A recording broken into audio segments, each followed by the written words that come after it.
한국기독교교회협의회 제72회 정기총회가 개최된 가운데 신임원진 선출과 함께 내년 NCCK 100주년 기념사업 등이 논의됐습니다.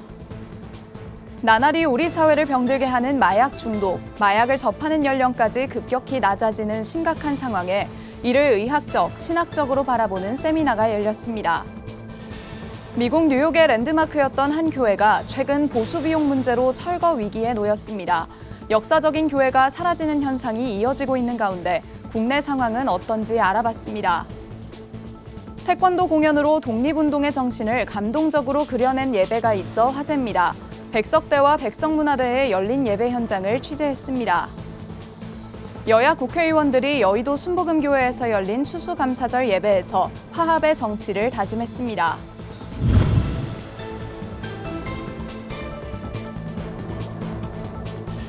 시청자 여러분 안녕하십니까? 굿TV 뉴스입니다. 내년 100주년이 되는 한국기독교교회협의회가 제72회 정기총회를 개최했습니다. 이번 총회는 한국교회가 지구 환경 보호를 실천하자는 취지에서 녹색총회로 진행됐습니다. 이날 신임 회장이 선출되는 등 임원 교체식도 진행됐는데요. 새로운 임원 체제에서 진행될 추후 계획도 나왔습니다. 자세한 내용 장현우 기자가 취재했습니다. 한국기독교교회협의회 NCCK 강현홍 회장이 기독교 대한복음교회 윤창섭 회장에게 알록달록한 영대를 입혀주고 서로 악수합니다. NCCK 제72회 정기총회가 개최된 가운데 윤창섭 회장이 NCCK 신임 회장으로 선출됐습니다. 우리들은 한국기독교교회협의회 제72회기 임원으로서 모든 회원교회와 함께 교회의 연합과 일치, 선교와 전도, 봉사와 예언자적 증언을 위해 봉사하며 맡은 직책에 충실할 것을 하나님 앞에서 그리고 총회 대의원 여러분 앞에서 엄숙하게 선언합니다. 이번 총회는 생명의 하나님 사랑으로 만물을 새롭게 하소서를 주제로 개최됐습니다. 특히 지구 환경 보호를 실천하자는 취지에서 처음 녹색 총회로 열려 눈길을 끌었습니다. 이번 총회가 녹색 총회인 만큼 그린 엑소더스, 미래를 향한 도전이라는 제목으로 강연도 진행됐습니다. 강연에 나선 기독교 환경 운동연대 이진영 사무총장은 한국교회가 기후위기에 대응해 탄소 배출을 줄이는 모범을 보여야 한다고 강조했습니다. 2030년까지 한국교회가 배출하는 탄소 양의 50%를 절감하고 그리고 2040년에는 탄소 배출을 제로로 만들고 그래서 2050년까지는 기타 배출이라고 하는 우리가 전기를 쓰거나 아니면 외부에서 물건을 사올 때 발생하는 탄소 발생까지도 제로로 만들어 보자라는 그런 새로운 회기를 이끌 신임원 선출에 윤창섭 회장을 비롯해 부회장으로는 정교회 조상엄 대주교, 예장통합총회 김의식 총회장과 한국기독교 장로회 정옥정 장로, 성공회 윤대엽 청년이 공동으로 선정됐습니다. 이어진 안건토의에서는 주요 일정과 사업 계획안, 예산안 심의, 100주년 기념사업 관련 건과 팔레스타인 평화를 위한 활동 채택 사항, 72회 총회 선언 등 총 6가지가 언급됐습니다. 한편 기타 안건토의 시간에 발언한 한 기독교 대한 감리회 소속 성도는 이번 총회에서 NCCK가 명시적으로 금지하고 있지 않은 차별금지법 반대와 동성애에 대한 언급은 없었다며 유감을 나타냈습니다. 이에 NCCK 김종생 총무는 내년 행정총회 때 NCCK 대책위원회와 토의해 대안을 모색할 것이라고 답했습니다. 내년에 100주년을 맞는 NCCK는 새 임원 임기 시작과 함께 기후정의 실현과 국제사회와 한반도의 정의와 평화를 염원하는 각종 기념사업 준비에 돌입합니다. 굿TV 뉴스 장현우입니다.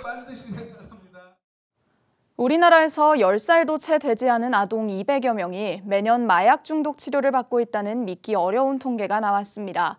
국민건강보험공단의 마약 중독 치료자 현황에 따르면 지난해 마약 중독 치료를 받은 10세 미만의 환자는 210명이라고 하는데요.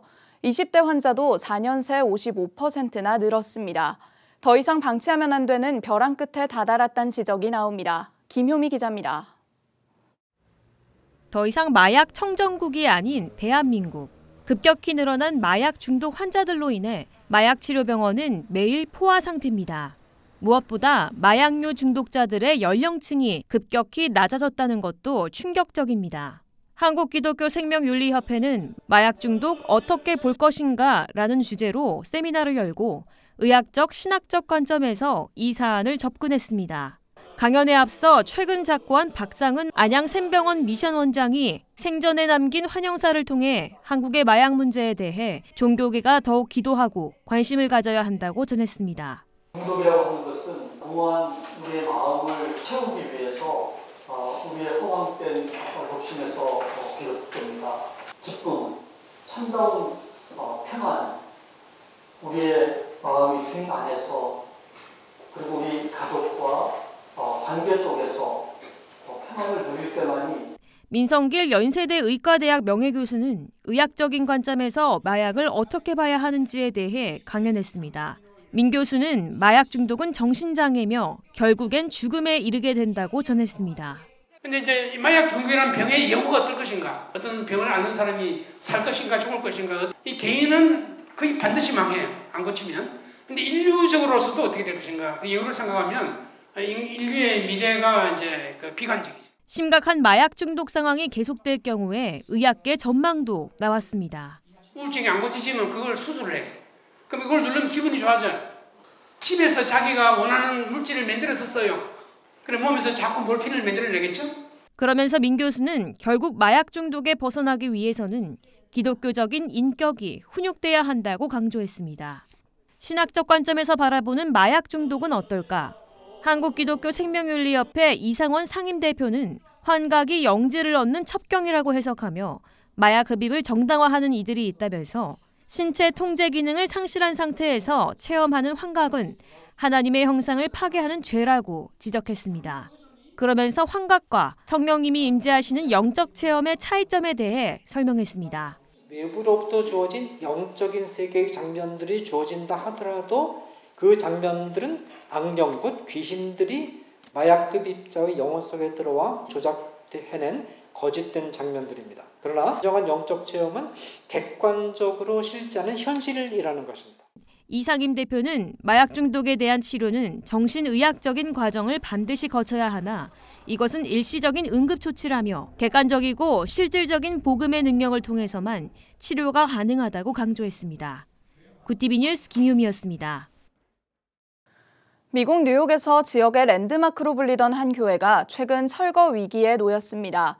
100년이 넘는 세월 동안 예배의 자리를 지키며 지역사회를 섬겨왔지만 오래된 건물의 보수 비용을 감당하지 못했기 때문인데요. 현실적인 문제로 역사적인 교회가 사라지는 현상이 이어지는 가운데 국내 상황은 어떤지 알아봤습니다. 권현석 기자가 취재했습니다. 미국 뉴욕 맨해튼에 위치한 웨스트파크 장로교회입니다. 133년의 역사를 자랑하는 이 교회는 지난 2010년 지역의 랜드마크로 지정됐습니다. 하지만 건물의 노후화로 안정성 문제가 발생했고 막대한 유지 보수 비용을 감당하지 못하면서 결국 교회는 철거 위기에 놓였습니다. 오랜 세월 지역사회를 섬겨온 교회가 사라진다는 소식이 전해지면서 현재 주민들까지 나서 교회 보존을 요구하고 있지만 철거를 막기엔 역부족인 상황입니다. 국내 여건은 조금 다르지만 최근 이처럼 역사적인 교회가 사라지는 흐름에 한국도 예외는 아닙니다. 한국 기독교 초기에 설립된 지역 곳곳에 100년 이상 된 교회들은 근대 서양 건축의 원형을 보존하고 일제의 지배와 전쟁 등 순환을 견뎌낸 건물들입니다. 건축사적으로나 역사적으로 가치가 높지만 지역 재개발과 재건축 등으로 인해 이들 교회가 역사 속으로 사라지는 사례도 종종 발생하고 있습니다. 재개발, 재건축을 하면서 100년이 넘는 교회도 많죠. 벽돌이라 할지 교회의 양식이라 할지 그 내부의 어떤 구조라 할지 이런 것들은 분명히 보존을 해야 되고 재개발해서 재척을 해서 문화적으로 어떤 이것을 유지 관리해야 되는데 그냥 철거돼 버렸거든요. 전문가들은 이 같은 역사적인 교회 건물을 지키기 위해 관련 제도가 마련돼야 한다고 말합니다. 지역 개발 시 오래된 교회 건물의 존치를 원칙으로 하는 유럽처럼 교회의 연한에 따라 건물을 보존할 수 있는 법적 장치가 필요하다고 조언합니다. 일정 규모, 예를 들어 그럼 50년짜리는 어떻게 하느냐? 그럼 50년짜리는 훼손을 하되 일부 구간을 존치를 한다든지 어떤 이런 제도적인 법률을 만들 기간이 왔다 이제는. 왜냐하면 지금 이런 식으로 가다 보면 우리 한국 교회가 오래된 교회는 다 사라져 버립니다. 교회 건물의 보전 가치를 인정받기 위해선 교회들의 적극적인 노력도 필요합니다.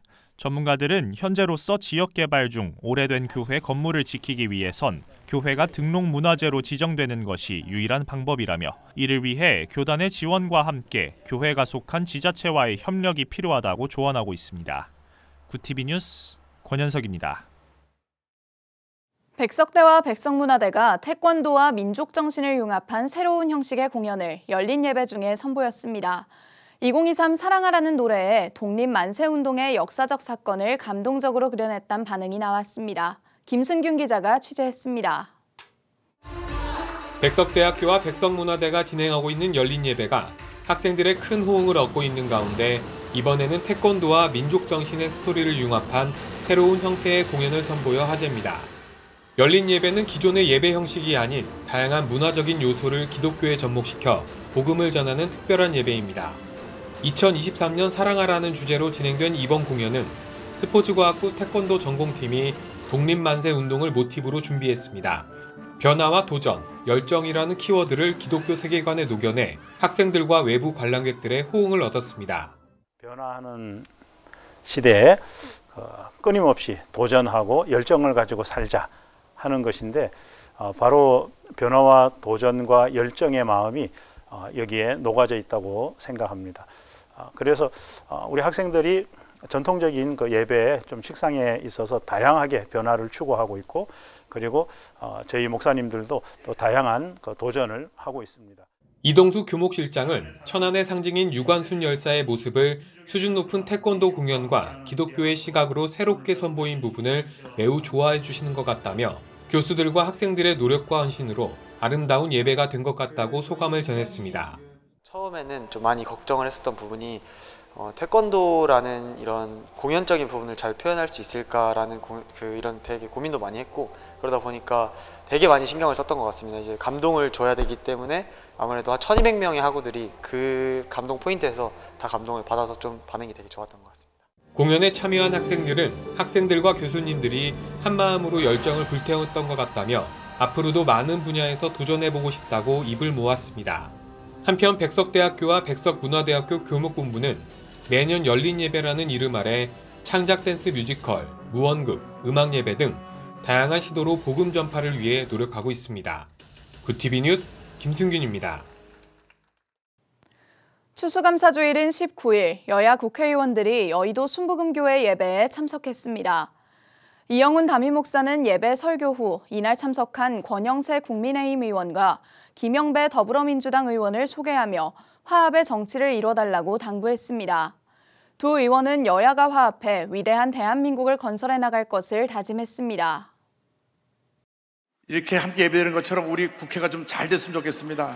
여야가 그냥 평행선 가르고 싸우지 말고 이제 화목하고 하나가 되어서 큰 부경세를 이루기를 바랍니다. 상생과 화합의 정치를 이루시기를 바랍니다. 위대한 대목을 건설해 나가는데 우리 의원들이 한마음 되면 우리 대한민국은 세계 이제 앞으로 5위권으로 뛰어올라가게 될 것입니다. 예배 후 이영훈 목사와 환담을 나눈 두 의원은 26일 여의도 순복음교회에서 열리는 저출생 극복을 위한 한국교회 예배를 앞두고 저출생 문제 극복을 위해서도 함께 힘을 모을 것을 약속했습니다.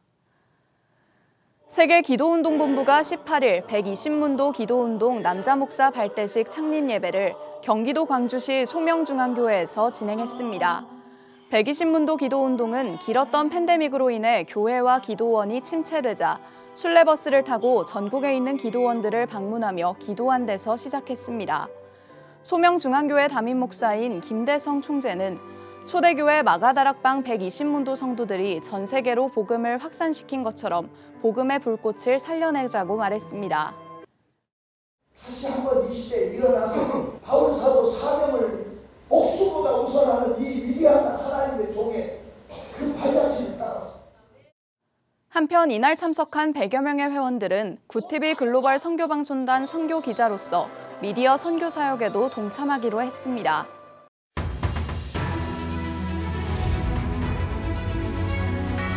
오늘의 이슈 포커스입니다.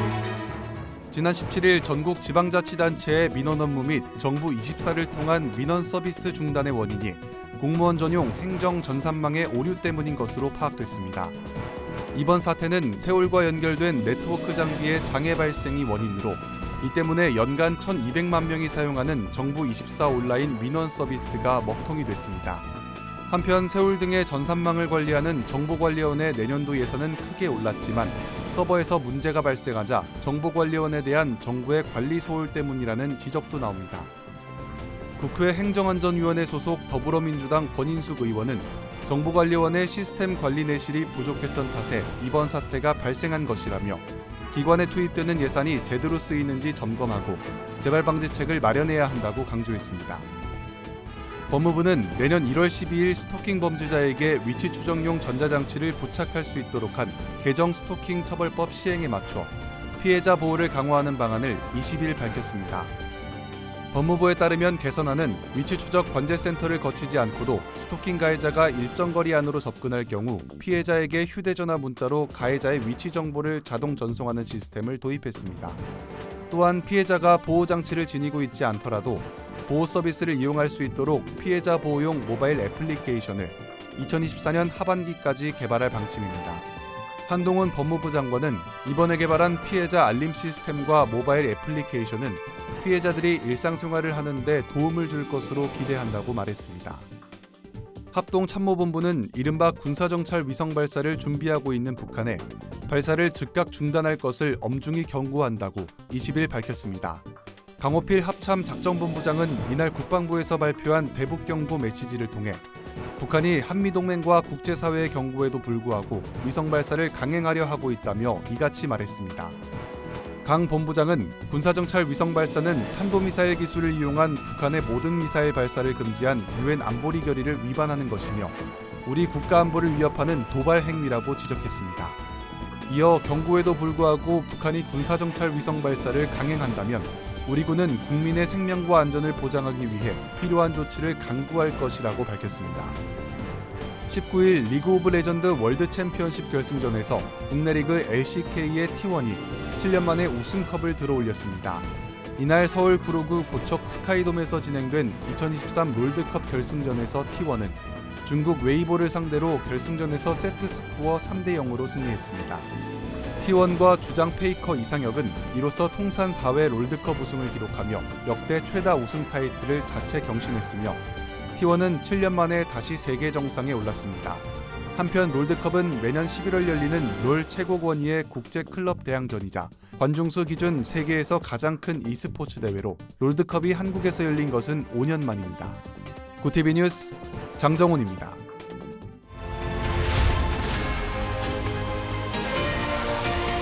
구티비 월드와이드입니다. 안토니오 구테르스 유엔 사무총장이 팔레스타인 가자 지구의 민간인 대피소로 사용된 학교 2곳이 공습받은 사건에 대해 매우 충격받았다고 규탄했습니다. 하마스는 18일 이스라엘군의 공습으로 최소 80명이 사망한 것으로 주장했으며 유엔 팔레스타인 난민구호기구도 유엔 학교 한 곳이 공격받았다고 확인했습니다. 구테르스 사무총장은 우리 구역이 침범할 수 없는 곳이라는 것을 확실히 하겠다며 즉각적인 인도주의 휴전을 재차 촉구한다고 밝혔습니다. 폴커 투르크 유엔 인권 최고대표 역시 해당 공습을 끔찍한 공격이라며 강력히 규탄했습니다. 러시아와 우크라이나가 주말 동안 수도를 겨냥한 드론 공격을 주고받았습니다. 러시아 국방부는 현지 시간 19일 성명을 발표하고 우크라이나가 러시아 영토 시설에 대해 드론을 이용해 테러 공격을 시도했다며 모스크바 북동부 외곽에서 방공망에 의해 격추됐다고 밝혔습니다. 우크라이나 수도 키이우시의 세르게이 포프코 군정수반도 같은 날 이틀 연속으로 우리 수도를 공격했다며 드론은 여러 방향에서 날아왔다고 말했습니다. 일부 드론은 방공망을 뚫고 우크라이나 남부의 에너지 시설과 행정 건물, 북부의 기관 시설 등을 타격했다고 우크라이나 측은 설명했습니다. 미국 대선을 앞둔 조 바이든 대통령이 주요 여론조사에서 공화당 도널드 트럼프 전 대통령에게 지지율이 밀린 것으로 확인됐습니다. 최근 미국 CBS, CNN 등 주요 5곳의 여론조사에 따르면 트럼프 전 대통령의 지지율이 바이든 대통령을 2에서 4%포인트 차이로 앞섰습니다. 현직 대통령이 주요 여론조사에서 경쟁자에게 밀리는 것은 이례적인 상황이며 바이든 대통령의 나이와 경제 문제가 주요 원인으로 지적되고 있습니다. 한편 바이든 대통령의 국정 지지도는 40%로 취임 이후 가장 낮았고 18에서 34세 젊은 층의 지지율이 급락한 것으로 나타났습니다. 상위 1% 부유층이 전 세계 탄소 배출량의 16%를 차지하고 있다는 분석이 나왔습니다. 국제개발기구 옥스팜은 20일 보고서에서 2019년 기준 소득 상위 1%에 속하는 7,700만 명이 하위 66%에 해당하는 50억여 명과 맞먹는 양의 탄소를 배출했다며 실태를 소개했습니다. 반면 하위 99%에 속한 개인이 가장 부유한 억만장자가 1년 동안 배출하는 만큼의 탄소를 사용하려면 1,500년이 걸리는 것으로 나타났습니다. 옥스팜은 슈퍼리치들이 지구를 오염시키고 파괴해 인류를 극심한 더위와 홍수, 가뭄으로 질식시키고 있다며 부의 시대가 끝날 때까지는 화석연료 시대의 종식이 불가능하다는 것을 깨닫고 있다고 지적했습니다. 고티비 뉴스 장정훈입니다.